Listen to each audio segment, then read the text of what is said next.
अस्सलाम वालेकुम रहमतुल्लाहि व बरकातुहू।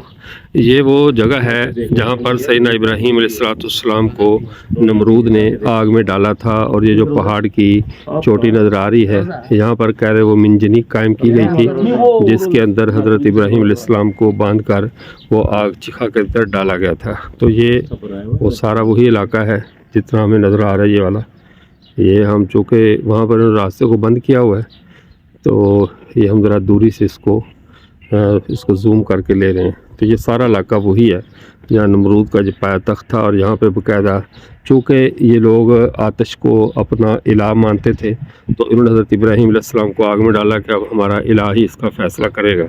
तो अल्लाह ताला ने हज़रत इब्राहीम अलैहिस्सलाम के लिए आग को ठंडा कर दिया। वो पहाड़ की चोटी वो उसी मंजनीक वाली वही जगह है जहाँ से हज़रत इब्राहीम अलैहिस्सलाम को फिर आग में फेंका गया। तो आग दाईं बाईं साइड किसी जगह पे अलाव जलाया गया होगा।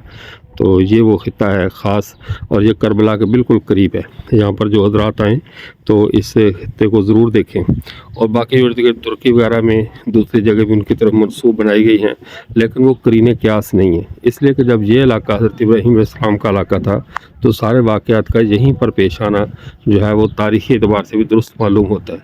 इर्द गिर्द वो नखलस्तान है, खजूरों के बड़े बागात हैं, और ये बहुत बड़ा एरिया है जहाँ पर लगता है बहुत बड़ा अजीब तमाशा लगा होगा जब सारे कुफ़ार जमा होंगे और इब्राहीम अलैहिस्सलाम को जुर्म तौहीद में और पैगाम हक़ सुनाने के जुर्म में आग में डाला गया होगा।